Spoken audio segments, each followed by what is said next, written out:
अस्सलाम वालेकुम। देखिए, आज अपन जो टॉपिक देख रहे वो है एल नीनो और ला नीना। टॉपिक बहुत बड़ा है, इसको समझने के लिए थोड़ा टाइम लगेगा और इंशाल्लाह कोशिश करेंगे अपन इसको कि बिल्कुल डीप में समझा जाए। उसका एक एक कंसेप्ट क्लियर करेंगे। ये है क्या, एल नीनो और ला नीना। ये दो टर्म जो है तो क्लाइमेट के पैटर्न का नाम है। और ये जो है तो होता क्या है, इसका ये भी देखेंगे अपन कैसे होता। तो सबसे पहले ये जो क्लाइमेट का जो इवेंट होता है, ये क्लाइमेट चेंज का, तो ये इरेगुलर है, रेगुलर नहीं होता। जैसे कि हमारे मानसून वगैरह रहते, फिक्स रहता उनका टाइम, हर साल बारिश के अंदर आएंगे बराबर। और और कंटिन्यू आएंगे। ऐसा होता नहीं कि एक साल बारिश हुई अगले साल नहीं हो रही, वो फिक्स पैटर्न में आता। लेकिन इसका जो मामला है एल नीनो और ला नीना का, तो ये कंटिन्यू नहीं आता। ये समझ लो कभी 2 साल बाद आएगा, कभी 3 साल के बाद में आएगा, कभी 7 साल के बाद में आएगा। तो ऐसा उसका फिक्स वो नहीं रहता, ठीक है, इरेगुलर रहता। उसके बाद इसकी लोकेशन का है, कहाँ पर होता है ये, तो ये होता है पैसिफिक ओशन। पैसिफिक ओशन को अपन उर्दू में बहरुल काहिल बोलते हैं शायद। हाँ, बहरुल काहिल बोलते हैं। दुनिया का सबसे बड़ा समंदर है पैसिफिक ओशन के अंदर ये इवेंट होता। अच्छा, पैसिफिक ओशन कहाँ है, इसकी लोकेशन आपको पता है कि पैसिफिक ओशन जो है तो इसको अपन कंसिडर करते हैं नॉर्थ अमेरिका। उसके बाद में है साउथ अमेरिका। मेरी ड्राइंग थोड़ी बुरी है तो उसका टेंशन नहीं लेने का, बस जो समझाना चाह रहा हूँ उसके ऊपर थोड़ा फोकस रखें। और उसके बाद में इसको एशिया कंसिडर करो। और यहाँ पर है अपना ऑस्ट्रेलिया। तो ये जो 4 कॉन्टिनेंट है, ये चारों के बीच में है पैसिफिक ओशन पूरा। एक ओशन 4 कॉन्टिनेंट को टच करता है, इतना बड़ा पैसिफिक ओशन, ठीक है। तो ये उसकी लोकेशन हो गई, यहाँ पर ये दोनों इवेंट होते हैं। उसके बाद में किस वजह से होते हैं, तो ये करंट ओशन की वजह से होते हैं। करंट ओशन बेसिकली क्या है, जो समंदर का पानी का फ्लो रहता, तो वो फ्लो का जो तरीका है ना, तो उसको करंट ओशन बोलते हैं। मतलब कि उसमें कभी ठंडा पानी, जो गर्म पानी रहता है, धूप से जो गर्म होता पानी, तो वो वार्म पानी जो है तो ठंडे एरिया में जाता और फिर वहाँ से ठंडा पानी वार्म एरिया के अंदर लेके आता, जिसकी वजह से ज़मीन का जो टेम्परेचर है तो वो मेंटेन रहता कंटिन्यूसली। उसके बाद में जो है तो ट्रेड वाइंड। अच्छा, दूसरी एक बात ये बतानी थी आपको, ये जो पैसिफिक ओशन है तो ये कहाँ से, ज़मीन का जो इक्वेटर लाइन है उसके ऊपर से गुजरती है। मतलब ज़मीन का सेंटर जो लाइन है ना, इक्वेटर, ज़मीन को दो इसमें डिवाइड करती है, ऊपर को नदर्न हेमिस्फेयर, नीचे को साउदर्न हेमिस्फेयर। तो वो जो लाइन है इक्वेटर, वो उसके एग्जैक्ट बीच में से गुजरती है पैसिफिक ओशन के, ठीक है। ये वजह से यहाँ पर मतलब इतना एरिया गर्म रहता है कंटिन्यूसली, ठीक है। उसके बाद में अपन देखेंगे उसका एक रीज़न और है ट्रेड वाइंड। ट्रेड वाइंड की वजह से भी ये एल नीनो ला नीना ओशन, एल नीनो ला नीना इफेक्ट होता। ट्रेड वाइंड क्या है, वाइंड की हवा की एक किस्म है। अपने जो ज़मीन के ऊपर, फॉर एग्ज़ाम्पल ये अपनी ज़मीन है, इसके ऊपर जो हवा बहती है तो हवा बहुत सारी होती है। एक प्लानिटरी वाइंड होती है और दूसरा लोकल वाइंड। प्लानिटरी बोले तो जो पूरे प्लानट के ऊपर, पूरे ज़मीन के ऊपर साल भर बहती रहती है। और जो लोकल रहती है तो वो किसी एरिया में होती है, किसी में नहीं होती है, और उसका कोई पैटर्न नहीं रहता, फिक्स नहीं रहता। प्लानिटरी वाइंड जो रहती है वो फिक्स रहती है, वो जो डायरेक्शन में बहती है तो कंटिन्यू साल भर वो उसी डायरेक्शन में बहती है, ठीक है। तो उसकी जो प्लानिटरी वाइंड है उसके 3 टाइप रहते हैं, जिसके अंदर से एक टाइप है ट्रेड वाइंड। ट्रेड वाइंड कहाँ पर बहती है, ये ज़मीन है अपनी, अपन ने बनाई, ये है इक्वेटर, जो ज़मीन को दो इसमें डिवाइड कर दो बराबर के, ठीक है। इक्वेटर लाइन हो गई। इक्वेटर लाइन के ऊपर 30 डिग्री ऊपर से गुजरती है ट्रॉपिकल ऑफ कैंसर लाइन, ठीक है। और उसके 30 डिग्री नीचे से गुजरती है ट्रॉपिक ऑफ कैप्रिकॉर्न। ये जो दो लाइन है और इक्वेटर, इतना ये जो है ना, इसके बीच में से जो हवा गुजरती है तो उसको बोलते हैं अपन ट्रेड वाइंड। और ये हवा गुजरती है ईस्ट से वेस्ट की तरफ, इस तरह इसका फ्लो होता। और ये हवा का कंटिन्यू पैटर्न रहता है, साल भर ही ज़मीन के ऊपर ऐसे गुजरती है। उसके बाद में वेस्टर्लाइज वाइंड होती है, वो इस तरीके से गुजरती है। फिर उसके बाद में यहाँ जो पोल है तो पोल के ऊपर पोलर वाइंड गुजरती है। ऐसे तीन हवा की जो टाइप रहते हैं, ठीक है। अपने को इससे ट्रेड वाइंड से मतलब है, जो ये वाली है तो, ठीक है। चलो देखते हैं अपन एल नीनो और ला नीना, इसके अंदर क्या होता है। ओके, ठीक है। ये एल नीनो और ला नीना, ये फिनोमेना काम कैसा करता है, इसको समझने से पहले अपने को एक छोटा सा टॉपिक देखना पड़ेगा, एयर सर्कुलेशन का। जैसे ये वाटर सरफेस है, ठीक है। अब क्या हुआ, यहाँ पर अगर पानी थोड़ा गर्म है, ये वाला एरिया ये गर्म पानी है। क्या होगा, यहाँ से जब हवा आई गर्म पानी हो की वजह से ये जो पानी के बुखारत है, इवेपरेशन होगा पानी का, और ये जो है तो हवा किधर निकलेंगे, ऊपर की तरफ उठेंगे। ठीक है, जब बुखारात में कन्वर्ट होंगे तो कहाँ जाएंगे, ये ऊपर की ओर। ठीक है, जब ऊपर जाएंगे तो क्या बनाएंगे, ये क्लाउड, बादल बनेंगे इससे। ठीक है, अब बादल बनेंगे, ये बादल यहाँ पर बरसना शुरू हो जाएंगे, यहाँ पर होंगे बारिश।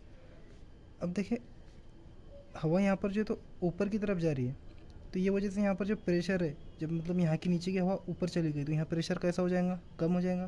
तो ये हो गया लो प्रेशर, यहाँ का प्रेशर लो हो गया। ठीक है, अब ये हवा जब ऊपर आई तो ऊपर जितने बादल बनाने थे इसने बना लिए। अब बाकी जो हवा है तो ये इस साइड ऐसे निकलना शुरू हो जाएंगी। अब ये हवा जब इधर जाएंगी, आगे आते आ रही है, फिर उसके बाद में क्या होगा, एक पर्टिकुलर टाइम के बाद में वो हवा जो है तो वापस नीचे की तरफ आ जाएंगी। क्यों आएंगे, क्योंकि ग्रेविटी उसको नीचे लेकर जाएंगी, उसकी ताकत थोड़ी कम हो जाएंगी, तो ग्रेविटी की वजह से नीचे आना शुरू हो जाएंगी। अब जब ये नीचे आएंगी तो यहाँ पर ये सरफेस के ऊपर प्रेशर बनाएंगी। अब जब ऊपर से प्रेशर नीचे बन रहा है तो ऑब्वियसली यहाँ पर प्रेशर कैसा हो रहा है, फिर हाई प्रेशर हो रहा है। एच अपन हाई प्रेशर को डिनोट कर रहे हैं और एल लो प्रेशर को। अब ये जब हवा नीचे आएंगी तो उसके बाद में ये हवा जो है तो इधर इधर ऐसे डिवाइड हो जाएंगी। ठीक है, तो ये ऐसे कंटिन्यू फिर इधर आएंगे, फिर ये ऐसा प्रोसेस चलते रहेगा। जहाँ से हवा ऊपर जा रही है वहाँ पर हो गया लो प्रेशर, जहाँ पर हवा नीचे आ रही है वहाँ पर हो गया हाई प्रेशर। लो प्रेशर जहाँ पर होगा तो वहाँ से हवा ऊपर जाएंगी तो उससे बादल क्रिएट होंगे और उससे बारिश शुरू होना हो जाएगी, वहाँ पर बारिश शुरू हो जाएंगी उस एरिया में।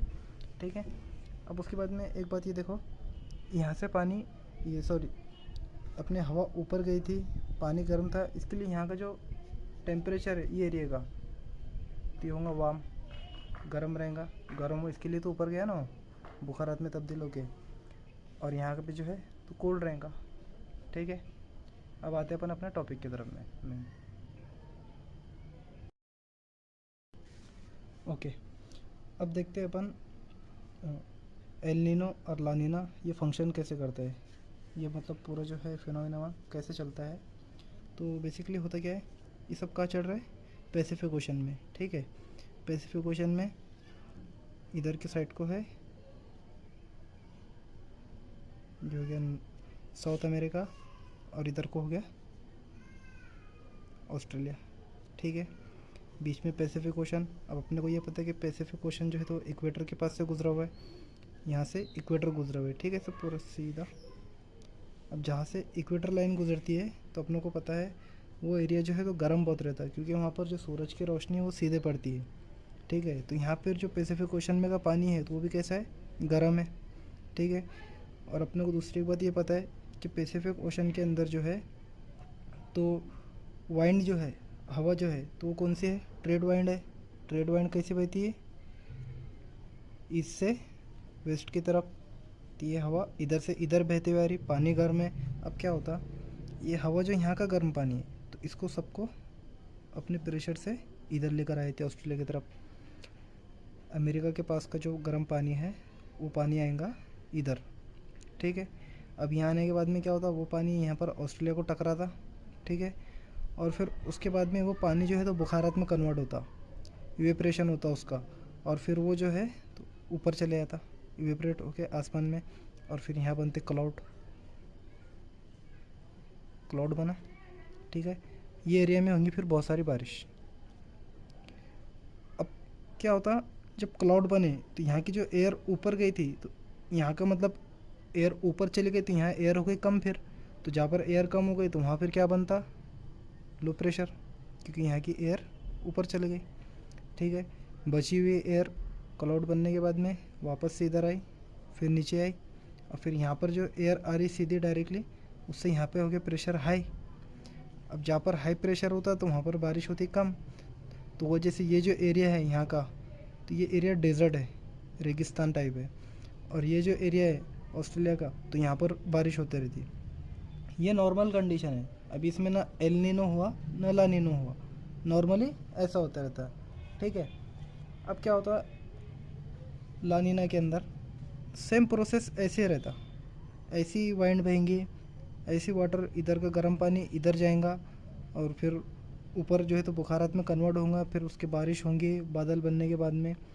लेकिन होता क्या है, इसकी इंटेंसिटी अगर बढ़ गई, मतलब कि यहाँ पर जितनी तेज़ी से बारिश हो रही थी, बारिश का परिमाण ज़्यादा बढ़ गया, ये जो हवा जो है तो हवा की तेज़ी ज़्यादा बढ़ गई, तो वो कंडीशन कहलाती है लानिना। नॉर्मल से अगर ज़्यादा हो गई, उसकी इंटेंसिटी ज़्यादा हो गई, तो ऐसी कंडीशन में क्या होता है कि ऑस्ट्रेलिया का ये जो रीजन है यहाँ पर बहुत ज़्यादा बारिश होती है, यहाँ पर तूफ़ान आ जाता, बाढ़ आ जाती, फ्लड हो जाता है यहाँ पर, और ये जो एरिया है इधर सूखा पड़ जाता। तो ये कंडीशन कहलाती लानिना। ये हो गई लानिना कंडीशन। ठीक है, नॉर्मल कंडीशन वाली रहती है, लेकिन उसकी इंटेंसिटी अगर बढ़ गई तो ये लानिना हो गई। अब एल नीनो में क्या होता, ठीक है, एल नीनो को अपन इधर देखें। ये हो गया अपना अमेरिका, ये हो गया ऑस्ट्रेलिया। ठीक है, अब अपन ने देखे थे कि प्रेशर, ये लो प्रेशर इधर था, अगर कभी प्रेशर इधर हो गया मतलब सिस्टम उल्टा हो गया, इसके अपोजिट क्या हुआ कि इधर से क्लाउड बनना शुरू हो गए, गर्म पानी यहाँ का इधर आना शुरू हो गया, इधर का गर्म पानी इधर आ गया, और फिर यहाँ से जो है तो पानी बुखारात में कन्वर्ट होकर ऊपर निकल गया, यहाँ पर बादल बने। ठीक है, ये बादल बरसना शुरू हो गए, बची हुई हवा इधर आ गई, फिर यहाँ से नीचे आ रही तो यहाँ पर हो गया हवा का प्रेशर ज़्यादा, इसलिए अपन ने इसको एच प्रेशर, हाई प्रेशर बना दी। ठीक है, ये कंडीशन क्या होती, एल नीनो, लानिना का जस्ट अपोजिट। ठीक है, तो मुझे लगता है भी कंसेप्ट क्लियर हो गया होगा, और इसके अलावा फिर भी कुछ प्रॉब्लम रहे तो पूछ सकते हैं। ये जो एल नीनो और लानिना का फिनोमेना होता तो ये पूरी दुनिया की क्लाइमेट के ऊपर असर पड़ता। ठीक है, और अपनी जो बोलते थे ना गर्म पानी बह के इधर से इधर जा रहा है, तो ये पानी कितना होता है, अमेज़न नदी जो दुनिया की सबसे बड़ी नदी है, उस नदी में जितना पानी है उसका 100 गुना पानी अगर कर दिया अपन ने, तो उतना पानी इधर जाता रहता। ये मतलब छोटे मोटे लेवल पर नहीं होता है।